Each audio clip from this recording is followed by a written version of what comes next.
안녕하십니까. 박형철의 노화방주 방송입니다. 사람은 자신의 본성이 그렇게 부패하고 악하다는 것을 잘 모르는 것 같습니다. 자신의 부패한 본성을 대수롭지 않게 여기다가 큰 코 다칩니다. 부패한 본성을 대수롭지 않게 여기는 사람의 특성이 있습니다. 첫 번째는 자신은 끔찍한 죄악을 저지를 위험이 없다고 확신합니다.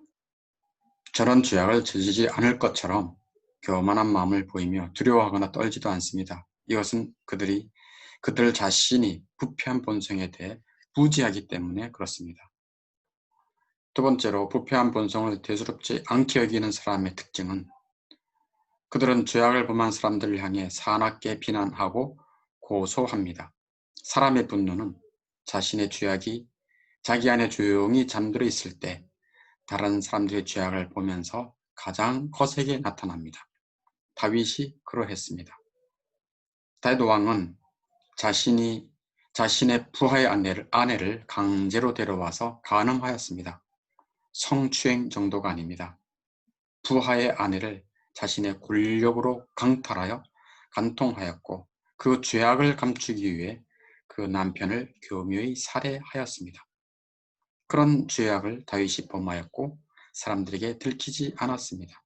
그런데 어느 날 나단 선지자가 와서 다윗 왕에게 고합니다.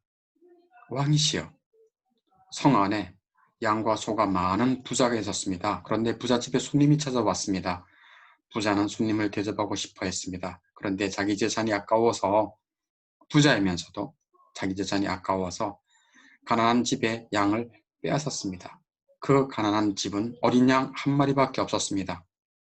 부자는 그 양을 잡아 자기 집 손님을 위해 음식을 만들었습니다. 다윗은 그 말을 듣고 크게 분노하였습니다. 살아계신 하나님께 맹세하는데 이 일을 한 사람은 죽어야 한다. 그 부자는 4배로 양을 갚아주어야 한다. 그 사람은 무자비한 놈이다. 하고 큰 소리로 분노했습니다.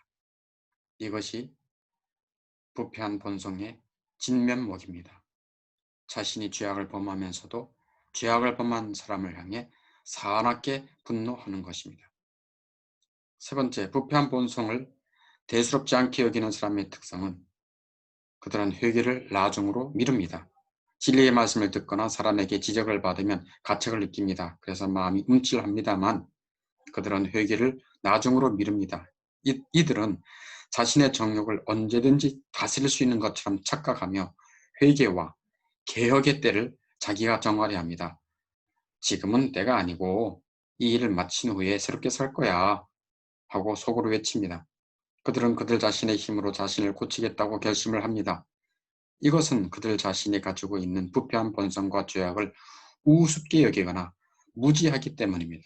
그리고 때로는 그들은 나름대로 노력해보지만 그의 힘찬 결심은 이내 시들어버리고 맙니다. 이것은 그들이 자신을 적셔줄 하늘에서 내리는 이슬의 필요성을 보지 못하기 때문입니다. 여기에서 이슬은 하나님이 주시는 은혜입니다. 사람의 힘으로 할 수 없는 것을 하나님은 하실 수 있기 때문에 은혜라고 말합니다. 이슬은 사람이 만들 수 없고 하늘에서 내려오는 것입니다. 네 번째, 부패한 본성을 대수롭지 않게 여기는 사람의 특성은 그들은 자유롭게 유혹에 도전하면서 그들 자신의 힘으로 잘 될 것이라고 큰소리칩니다.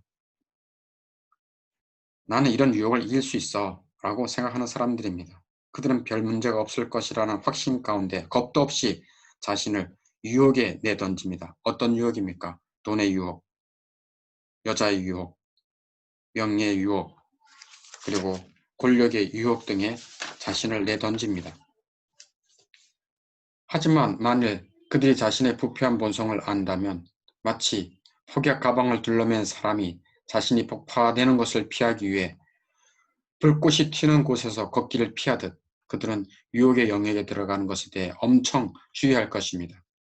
그러나 자신의 부패한 본성을 대수롭지 않게 여기는 사람은 유혹에 넘어가서 두 손에 수갑을 차고 감옥에 가든지 자신의 수치가 드러나는 것을 용납할 수 없어서 비극적인 자살로 마치게 되는 것입니다. 마지막 다섯 번째로, 부패한 본성을 대수롭지 않게 여기는 사람의 특성은 그들은 마음이 교만하다는 것입니다. 자신의 본성이 만물보다 부패하고 심히 거짓되다는 진리를 알고 믿게 되면 그 진리가 우리를 겸손하게 만들며 또한 우리 자신을 주인 중에 괴수라고 인정하고 스스로를 낮추게 만듭니다. 자신이 어떤 업적을 이루었다 하더라도 자신의 본성의 부패를 알고 있는 자는 교만의 자리를 두려워 떨며 멀리합니다. 그러나 부패한 본성을 대수롭지 않게 여기는 사람은 교만하여 패망으로 달려갑니다. 교만한 다른 사람보다 자신의 능력과 판단을 앞세웁니다. 자신 위에 어떤 사람이 있는 것을 싫어합니다. 그래서 교만한 사람은 하늘도 미워하고 사람들도 교만한 사람을 싫어하기 때문에 필히 망하게 되어 있습니다. 잠언 16장 5절에 무릇 마음이 교만한 자를 여호와께서 미워하시나니, 하나님은 마음이 교만한 자를 미워하십니다. 또 잠언 16장 18절에 교만은 패망의 선봉이요 거만한 마음은 넘어집의 앞잡이니라. 사람을 망하게 하는 것이 여러 가지가 있지만 교만은 망하게 하는 것에 맨 앞장서서 인도한다는 선봉입니다. 이와 같이 부패한 본성을 대수롭지 않게 여기는 사람은 첫째, 그릇된 확신을 가지고 있습니다. 둘째, 다른 사람을 사납게 비난하고 고소합니다. 셋째, 회개를 나중으로 미룹니다. 넷째, 자신을 장담하다가 큰 코 다쳐 죽습니다. 다섯째, 그들은 교만합니다. 결국 패망합니다. 큰 코 다쳐 죽게 되는 것입니다. 안타깝게도 많은 사람들이 부패한 본성을 대수롭지 않게 여기고 있습니다. 혹시 당신도 그 사람들 중에 하나일 것입니다. 아니, 당신도 그 사람들 중에 하나입니다. 만일 사람이 아프다는 신호를 육체가 보내면 속히 병원에 가서 진찰을 받아야 하고 질병의 이름을 알고 의사의 도움을 받으면 웬만하면 치유가 가능한 시대가 지금입니다. 그러나 검사도 받지 않고 몸이 조금씩 아픈 것을 대수롭지 않게 여기다가 훅 하고 죽을 수 있습니다. 마찬가지입니다. 영혼의 질병은 진리의 거울을 통해, 즉 진리의 말씀을 들음으로 내 영혼의 깊은 질병을 알고 볼 수 있습니다. 그런 면에서 노아방주 방송의 진리를 듣는 일은 매우 복되고 귀한 일입니다. 특히 재생 목록 중 인간 본성에 대한 진리의 말씀을 진지하게 경청하기 바랍니다. 그리고 내 영혼이 깊은 질병에 걸렸다는 것을 알게 되었다면 영혼의 의사를 간절히 찾기 바랍니다. 영혼의 의사는 그리스도이십니다. 그리스도는 당신에게 지금 말씀하십니다. 마가복음 2장 17절에 건강한 자에게는 의사가 쓸데없고 병든 자에게야 쓸데있느니라. 나는 의인을 부르러 온 것이 아니다. 죄인을 부르러 왔노라.